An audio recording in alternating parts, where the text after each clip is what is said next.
Good morning, everyone. So I'm right in the middle of finishing this junk journal, and as you can see, it can still be laid out flat because I'm still working on the cover.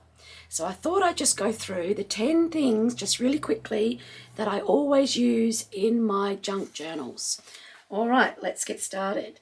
So I don't want it to be a really long video. The first one is stamped calico. You'll see here that I've stamped a bee onto plain calico, and I've even coloured it with a bit of watercolour.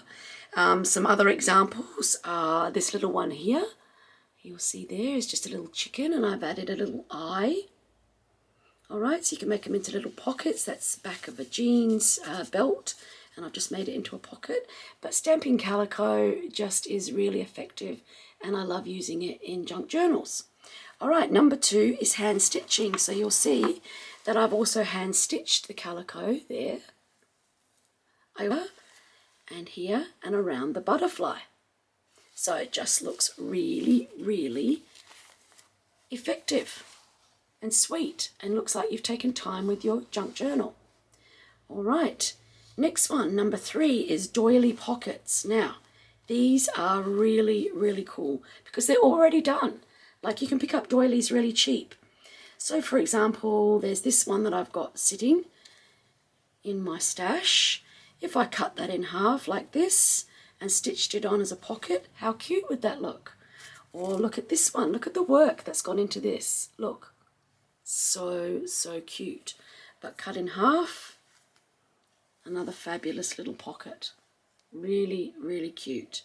And they're cheap, they're like $1 here anyway. I don't know how much they are where you are.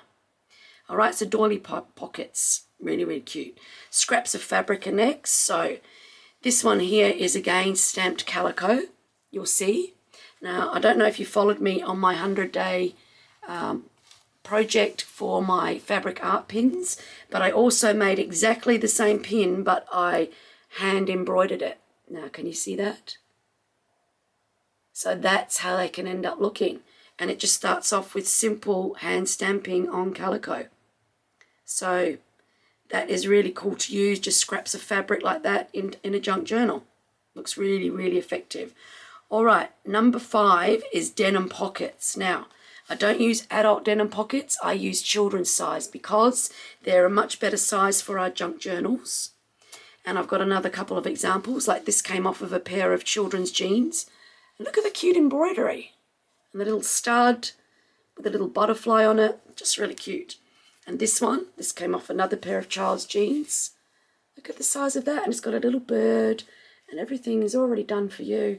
Stick that on your page, and you've got a ready-made pocket. Really, really cute, really easy, and kids' clothes are like $2. I don't know, really cheap. All right, the next one is small cross stitches. Now, I always look in the frames department in the thrift store or secondhand shop or charity shop, whatever you want to call it. So number 6 is these little small cross stitches. This one's of a little kangaroo. Doesn't really matter what the subject is because they're usually small. They're usually like $1 in an old frame. Somebody's made them, put them in a frame, and then doesn't know what to do with them. So I usually take them out of the frame in the thrift shop, give them back the frame to sell, and I say, look, I just want this bit, and that's what I pay for. Other examples, I just found this was made into like a little pillow for Christmas, but that would be ideal. I just took it apart and I'm going to use that now in a junk journal. Another example was one of my fabric art pins is a little duck. So he was already done and I just added some slow stitching to him, and it just makes a really, really cute little addition to your journal like this. So that's number 6, cross stitches. Number 7 is doily pages. So these I use, this one here is a big oblong shaped doily. Now I had a little bit of a spill of ink, so I've just used it on there, but that's the whole idea of it. I think that one's got some gold paint on it as well. So these were like, I think 20 for $1 at the thrift shop. Other examples, you'll see them around, little pink ones maybe. You just fold them in half and stick them in your pages. This one's here is a Paris one. You'll find all sorts. I've got a gold one. You know, just look around. They go for nothing, like peanuts, small amounts of money. So that's number 7 is doily pages. Number 8 is paper bags. So I find these really, really cool to use. Here is my paper bag. So this is just an example of a paper bag. And then what I'll use is my round hole punch and just do it 3/4, so it just makes sort of an indent. And that's like another pocket then, and they've got that lovely scrunchy sound that we all love. Other examples are this one that I picked up in a packet. I think they're like for sweeties for a kid's party, but that's cool. Just fold it in half, becomes a pocket. This one's just a normal paper bag, so you would just undo the end and then fold it in half again and use it. This one is just a normal lunch bag. You'll see just a normal lunch bag you would give kids to take to school. I've just used up some paint on it, so when I put that into my journal it will look like that, and that becomes another pocket. So that's really cool. Next one is paper pockets. So these are really cool to make. You make them out of old pages, book pages, really cool. So I've just left this one unstuck so I can show you. It just starts off as a page like this. You fold it like this to leave this bit here. This bit folds over like this.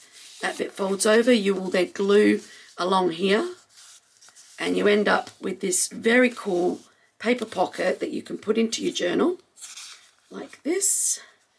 You can either put it in with a pin. I usually glue it in. I haven't done it yet. I've just put things in this journal where I think I want them to go. But end up with cute little illustrations. You'll just glue it along the bottom here, and then you end up with all these pockets here, and I'd probably ink the edges before I put it in as well. All right, so that's number 9, paper pockets. Really simple to do, and you could sit and make a whole load of them and put them to one side and then just use them when you're making your journal. Number 10, last one, is handmade envelopes. So you'll see this one here, whoops, is just made from a magazine. That's the beauty of junk journaling. See, that's just ripped, but I will just use some washi tape and fix it up. So this one started off as a magazine page on gardening. You can kind of see that there, but it had this cute illustration of bunny rabbits on it against wood, and I thought, that looks really cute. I think I'll make that into an envelope. So I stuck that over my page like this, which I'll have to fix now, but yeah, that goes back over there like that, and I'll just put the paper clip back on it, just hold it in place, and I'll fix it in a minute. But I just use you know, a template like this. So it starts off as a square, make it into the template that you want, then you'll fold it over like this, like that. That becomes your envelope, and you can just use old magazine pages, book pages, anything you like really, your leftover crafting paper. You can collage some sheets and then cut out the envelopes, whatever you like. So that is another really cool thing to use.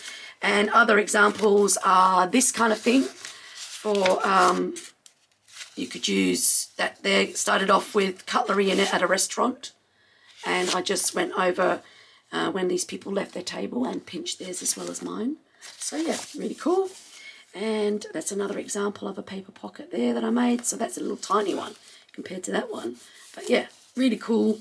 Sometimes they're fragile little pages. You might just want to be really careful or put some extra tape or whatever. So there we have it. Stamped calico, hand stitching, doily pockets, scraps of fabric, denim pockets, child size ones, little cross stitches, doily pages, paper bags, paper pockets, and handmade envelopes. So I'll leave the little list for you down below so that you've got them if you want them. And let me know what you use. What's your go-to for every journal? They're mine. So thanks for watching, and I'll see you next time. Bye-bye.